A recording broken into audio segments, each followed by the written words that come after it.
Somebody said on Facebook, on one of the pages there, that anything covered in, so wood covered in epoxy resin was going to scratch too easy.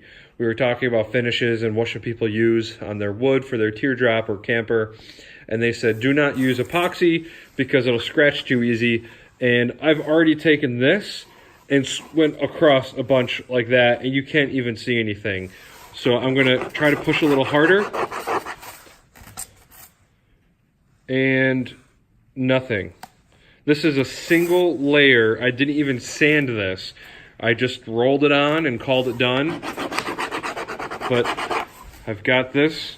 It's a metal washer. And nothing.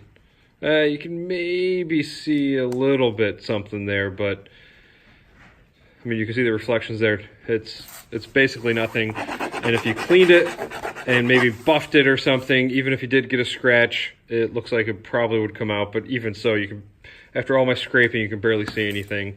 So don't listen to everything you hear online.